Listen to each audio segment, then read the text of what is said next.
seriously, this sounds, and I hate that I'm going to say this because it sounds like a Ryan thing. There's so much like synergy with a play going right. Like the play call can't suck for one. Seth has to deliver the pass in an advantageous spot for a receiver to catch it. Like we're talking about that rock pass that he should have caught, but it was like hitting him in the shoulder at the same time. You can't have Jonah Gamble just straight whiffing on a block. You can't have these things all happen at once. Like shit has to go right. And it sounds ridiculous. Yeah, when you play slow. Can we just play fast? It does seem like they play better fast. Everything fast. Get to the line fast. Call the play in fast. Seth, get rid of the ball fast. Like, but also at the same time, I feel like that. You go back to your question on why we have slow starts. It's because we literally play slow.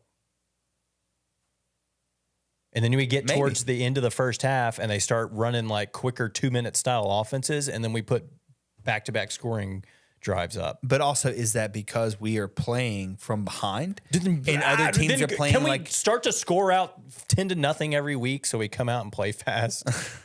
So it's a serious question because when we play, I'm sure it probably is, but why? Like, why do you have to be down to play that way? I agree. If that's the way you're most successful, then just play that way all the damn time. I agree, but I don't know if the metrics actually point that way, and you know that they are big on metrics.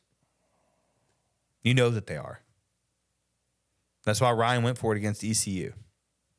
The only metrics I care about are basketball metrics. Sausage maker? Our good friends over at Southern Hollywood posted something a couple of days ago. They said what's concerning about the slow start is that the first 3 drives are normally scripted plays.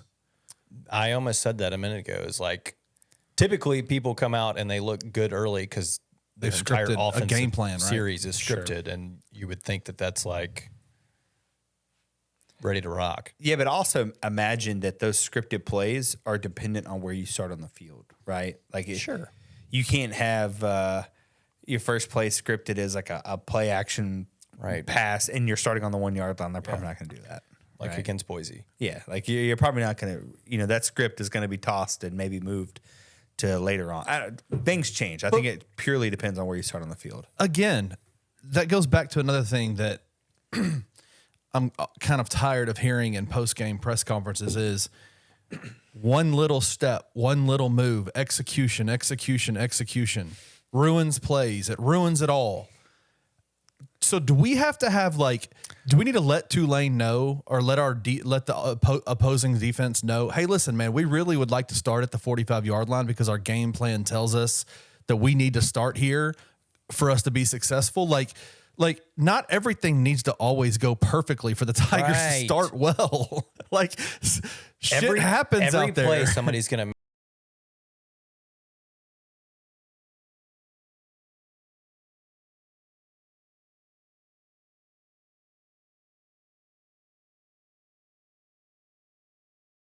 if the Tigers start at the 10-yard line, are we just supposed to scrap that drive and say, hey, man, listen, we're just going to run up the gut 3 times and punt the ball? They score 90 yards if they're going quick. Yeah. Just put 2 minutes on the clock and tell them they got to score in the next 2 minutes from there, and they'll do it. I do think it was funny that Kenny just did this whole spiel on saying everything has to go right. And I was literally just saying what a Ryan statement would be is there's so much synergy with this. Like you need the quarterback putting the ball in the right place. You need the receiver to catch the ball. You need the line to block. Like literally just said the same thing without even thinking about it. Well, that's true. I mean, yes, that's true. But damn, no, it's definitely true. That's what pisses me off about the run game is it's not that you don't have talented linemen. It's not that you have an untalented running back. It's just that the shit doesn't flow smoothly. Like we have yet to see a time where it's hat on a hat on a hat on a hat. Oh, I guess they run zone, so it's like a hat on a gap kind of thing. And then someone's just wide open. There's never a hole. Why is there never a hole? Like, are you telling me we just rarely never are on the same page? Like that is absurd to think about. Like at some point it has to come back on players and say why can't you get the job done? It just blows my mind. Like we can't. Yes, some of it's on coaching, but some of that's got to come back on the players. And I think that Ryan said in the post game that I call people out, and I'm like, good. Like these are grown men. Like yeah. Well, what's it matter? You keep calling them out, and the same stuff keeps happening. I mean, well, this is the first time I think he said he's called him out. Oh yeah, somebody else out he said in today's press availability that Saturday or Sunday was not a pleasant day at the facility in terms of film. That there were very specific guys that got called out, which good. Yeah. Like, good. I mean, I guess if it I makes a think they difference need this to be week. called out. Yeah.